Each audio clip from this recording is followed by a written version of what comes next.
Buy gold and silver with ITM Trading. Use the link below to schedule your free strategy call. Just about every Ponzi scheme in history, everyone was really happy right before they lost all their money. And that's because the more they paint the picture of false gains and happy days, the more people continue to invest more money. Then, right when everyone is singing with glee, that's when they take all the money and flee. There's a term, Sheeple, which applies to everyone who blindly goes along with the masses without asking any questions. It's my job to help as many people as possible step out of that line and learn the truth about what's happening in our economy, our society, everything. There's plenty of signs if you're looking anywhere but mainstream media. From FedNow creating the fragility of instant bank runs to multiple insiders predicting and preparing for the collapse. These are your signs coming up. I'm Lynette Zang, Chief Market Analyst here at ITM Trading, a full-service physical gold and silver dealer specializing in custom strategies. And you know what? Once you really know the truth and you have your strategy in place, one thing I have just learned over and over again in all the years that I've been doing this, formulas are so much smarter than I am. And this is your opportunity. If you see the patterns and you recognize these repeatable patterns, you can know the truth. Even if you don't know the details, I don't know that that's really all that relevant, but you got to know the truth. So you make choices that support your best interest because they're cheerleaders to keep you in the system. Look at this. The bear market has nearly been erased fewer than 20 months after it began. Whoop-de-doo. Really? Tell me really what's gotten better? Nothing. In fact, a lot of things have gotten a whole lot worse.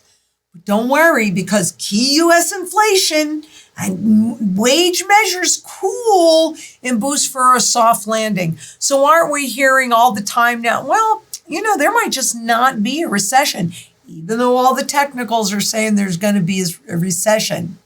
Yeah, maybe it'll be a soft landing, which means nobody will notice. Well, hey, look, I can't control these things, but I can tell you personally, it's a lot of hooey.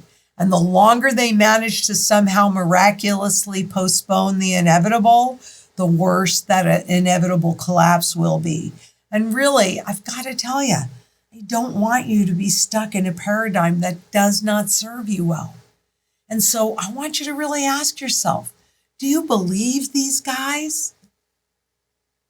Because I know better. I don't believe them. But hey, traders, because that's what it's all about. Everything has been turned into a commodity. Traders are risking it all on bets that the market boom will last. But for how long? For a day, a week, a month? Do I think that it's possible that all of a sudden we could wake up tomorrow morning at 8:35 and the system could collapse? Well, weren't you there in 2008? Because we had all the signs leading up to something very nasty was coming. But most people absolutely ignored them until that September 2008 when Lehman collapsed. They saw nothing, even though we saw the signs coming up to it. Traders are just about short-term profit. They're not investors, and they don't give a crap about you or me. A steady expansion of speculative spirits has pushed equity positioning to the highest level since January 2022, and it was already at nosebleed levels then with all that massive amount of free money that the central bank pushed into the system. And so what are they doing?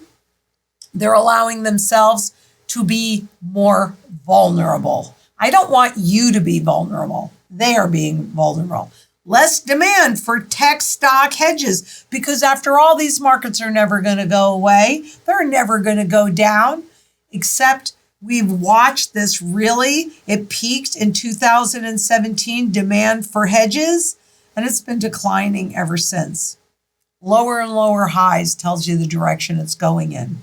At the same time, a wide array of hedging metrics is showing low demand for downside protection.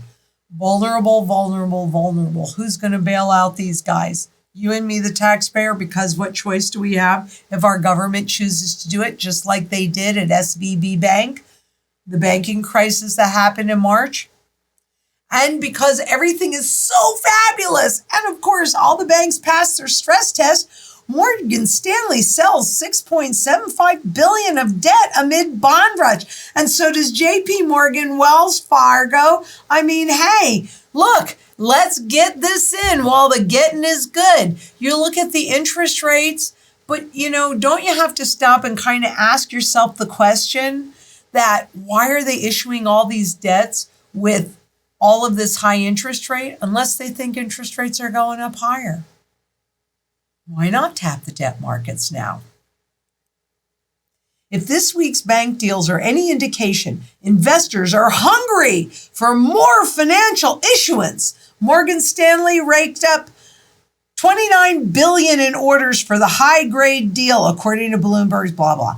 Meanwhile, JP Morgan's bond offering on Monday saw a peak book of $17 billion, and Wells Fargo on Tuesday saw demand of more than $21 billion.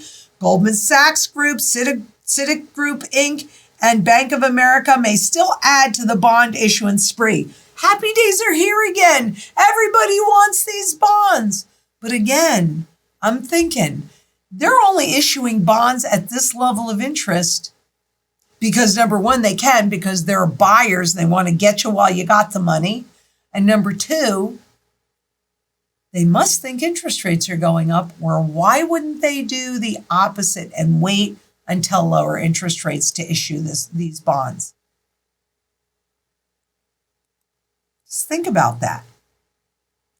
But what's really happening? What is it that you're not really seeing? Because, of course, one of the things I always thought was so interesting when I would read a paper, there would be a story on the front page, and then there'd be a story buried way back on the 15th page that totally goes with that story in the front, but nobody sees it. And this is that kind of thing. Selling debt as deposits leave. So what is that? Hundreds, millions, billions, trillions? Really? Oh, no. Hundreds, thousands, millions, billions. Thank you. So 78 billion exits the U.S. banking system in 1 week. So they're selling this debt to replace the deposits that are leaving the system. And the deposits are the cheapest source of bank funding. So they went from cheaper sources to more expensive sources. Think about this. But can you also see the fragility in the banking system? Because, is this the start of a run? And with the Fed now and that instant ability to pull your money out, you saw the problems that were created in March when there was a run on those banks. Well, with the issuance of Fed now, that means that the banks are even more fragile to those bank runs. So what are they going to do? Stop you from demanding your money? Well, they can, because if you don't hold it, you don't own it. And everything is so good, just as the student loans, millions of people are going to have to start paying their student loans again. I think that goes into effect in October. But Americans prepare for tighter budgets as student loan payments resume. Yeah, well, they've had 3 years to get used to spending all of that money. And even as they've been spending all of that money and taking on more debt, household debt is now near 17 trillion. A lot of that is mortgage debt, much higher than it was in 2008, 2007, and the rest of it is non-housing debt. So credit cards, student loans, any car loans, any other kind of debt. Much, much higher than where we were in 2008. Why? Because of all of this QE, because there's a lot more money in circulation. Easy credit, that makes everything look hunky-dory. But at some point, you got to pay the piper. Analysts at Wall Street banks project the restart will further crimp consumer spending, which is already showing signs of stalling, but not enough to tip the economy into recession. So let's think about this. Wall Street banks project the restart will further crimp consumer spending, which is already showing signs of stalling. So are happy days really here again? And if you listen to the news, you know what we're hearing from JetBlue, Carnival Cruise Lines, even BMW, even Uber, that for the first time actually made profits on this quarter, is that everything is slowing down. Now, if everything is slowing down and there's all of this debt, it makes it much, much harder to pay that debt. But don't worry about it, because here's the other piece. When there was all of that money printing, all of that stimulus, whether it was by removing the need to pay your student loans for a while or whatever other pauses, all of that free money that was given to them, well, a lot of people paid down their debt and boosted their credit scores. But guess what? That is changing. A bevy of U.S. consumers who saw their credit scores boosted by government stimulus and a pause on student loan payments during the pandemic are now seeing those scores slide back into subprime territory. Well, this is what that looks like. Rising write-offs in JP Morgan, Citigroup. Okay, so this was the old. This was Q2 2022. Not much in write-offs. Look at how much it's jumped in Q2 2023. JP Morgan, Citigroup, Bank of America, Synchrony, which they changed the name because they didn't really want you to know who they were associated with during the crisis, the financial crisis. Remember that. And Wells Fargo. So here's the other problem with that. This debt, most of it anyway, has been converted into financial products and they've been sold to you. So if their credit scores were better when they went into these financial products that you bought, and now that's reversing, what does that do for those products? Makes them worth a whole lot less and makes you a whole lot more vulnerable, and you don't even realize it because it's not something that you see or realize. But it's the way Wall Street transfers wealth and risk. It's the way that banks transfer risk. Okay, let's issue this debt. Let's put it in a pretty package. Let's sell it. Boy, they're making money this side. They're making money that side. And who's paying for that risk? You are. And who's being vulnerable to that risk? You are. They're not. It's off their books. And in fact, things are going so well that 576 American banks are overexposed to commercial real estate loans as delinquencies rise. Really? Yeah. Really. These are commercial real estate composition and delinquencies. And bottom line is, this is the non-owner occupied non-residential property loans. So the commercial loans that they're leasing out. And look at this increase. Growing pretty rapidly. The delinquency rate on non-owner occupied non-residential property loans has increased for the past 3 quarters, with the 24 basis point rise in the latest quarter being the largest sequentially since the 20 basis point rise in the fourth quarter of 2020. What was happening in the fourth quarter of 2020? Oh, yeah. Oh, the pandemic.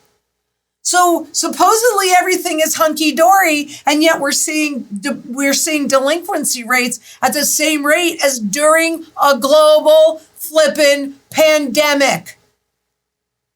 Do you feel like everything is hunky-dory? Because I do not. But hey, the stock market's going up, and most people, all they do is they open up their statements, their 401k, their IRA, their brokerage statements, and as long as everything looks okay, they pay no more attention. So all of these things are happening and more. If this is what's happening on the surface, because what's happened to all those CRE loans, those commercial real estate loans, those too have been put into packages and sold. And I've shown you before where, hey, you want distribution? You want to get your money back? Boom. Nope. Can't have it. What are you going to do?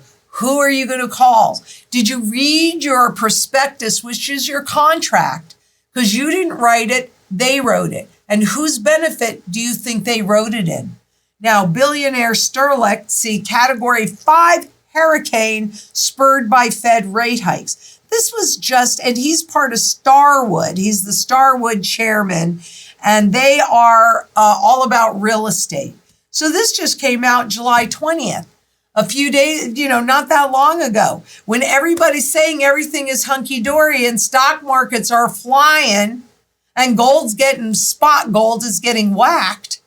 I mean, I think it's really interesting that he's saying prepare for a category 5 hurricane. The real estate complex, we don't explode overnight. We explode in a series of explosions over the next year and a half as loans mature and people can't pay them off or choose not to pay them off. Starwood has walked away from lots of deals. And that means that the banks are left holding the bag and the investors are left holding the bag. Do you want to be left holding the bag? Do you have any REITs? You might want to check those out. And if you have the ability to liquidate, you do what you're comfortable with. But I wouldn't be holding any of that garbage because I've shown you before where they just said, nope, can't have your money.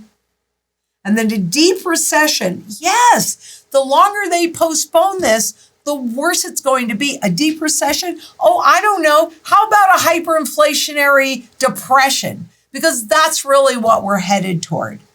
And that will force a full percentage point Fed cut. And this is from DoubleLine. So, again, billionaires, these are insiders. And they're saying category 5 hurricane, deep recession. You got to decide who you believe. But do we have any rose-colored glasses? Do you have rose-colored glasses? I suggest you remove them. You could see 400 to 500 or 500 banks that could fail, he said, and they will have to sell. It will also be a great opportunity. Absolutely. If you are in the right place at the right time with the right asset, it will be a fabulous opportunity. But if 400 or 500 banks fail, and they only have not even $24 billion in their DIF fund to support that DIF, deposit insurance fund, do you see a problem? Because back in 2008, 9, 10, the FDIC said if even one more little bank, small bank fails, everybody's going to know that we don't have the money. How vulnerable are you to this? How vulnerable? Fed Chair Powell, we likely won't be cutting rates until next year. Well, the market has been saying, yeah, they're going to cut sooner. That's why it's flying, because they don't believe the Fed anymore. And with everything that's been going on with the Bank of Japan and the Fed and the ECB, no more forward guidance. The markets don't believe them. They gave that away a year ago in June. And what do we have? The gold price directionless, as Powell says, rate cuts are a couple years out, because give me interest on something that has no value over utility that is used in every sector of the global economy. Certainly, I only care that gold doesn't pay me interest. Gold doesn't have to pay you interest. It's the safest thing that you can do. It's been safe for 6,000 years.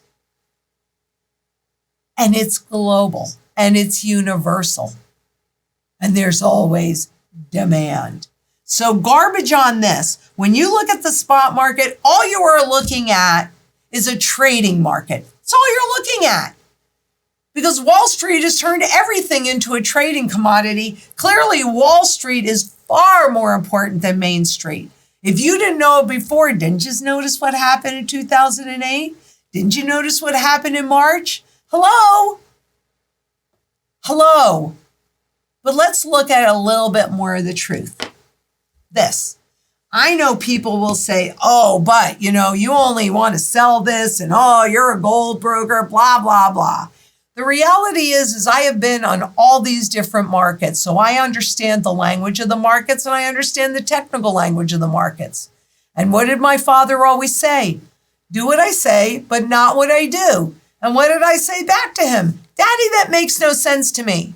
So I watch the central banks and what they're doing, because who knows more about money than they do? And they're buying gold hand over fist. Are they buying ETFs or digital gold or spot gold? No, they are not. They are buying physical gold. Now, they're not buying it in this form because they're central banks. So they're buying bullion. But what are the ones that rule the central banks? What are the 1%ers do? They're looking at this. This is the ultra rarities. So key dates and ultra rarities. And look at this beautiful cup formation. And what happened when they broke out? New highs in collectible golds in the physical only market, because this is a true reflection of supply and demand. The spot market, is simply a reflection of what the government and the central banks want you to believe. But it is a flippin' lie. I can't create more of these. Nobody can create more of these. But you can create as much spot gold that does not nor ever will exist as you want.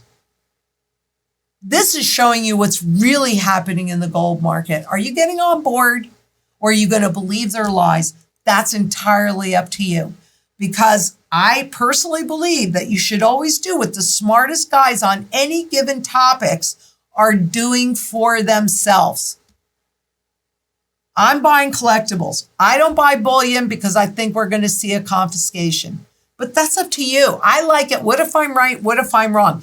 If I do a collectible and it's so far below the true fundamental value, I'm getting all of this protection at a bargain basement price.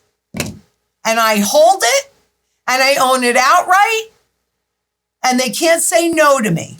Could they confiscate? Sure. Governments can do anything that they want, and desperate governments do desperate things. And we've been witnessing around the world, though they'll call it a levy, or they'll call it this, or they'll call it that. They have been confiscating. And what do you think inflation is?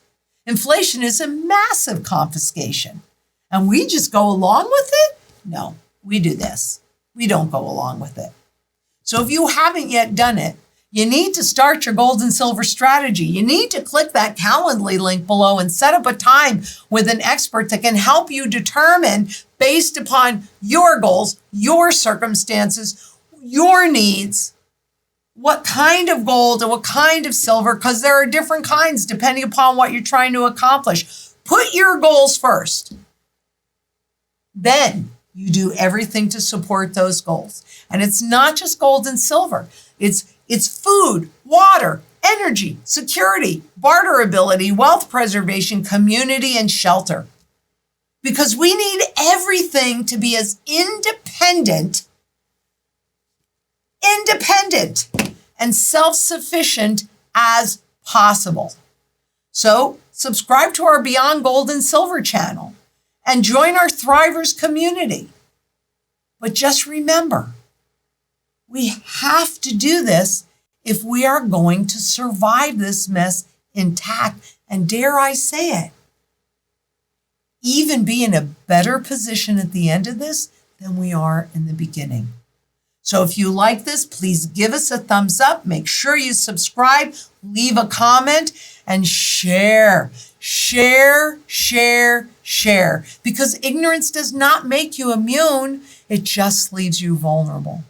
And until next we meet, these, my friend, gold, physical silver in your possession, this is what the Wealth Shield is made up of. And until next we meet, please be safe out there. Bye-bye.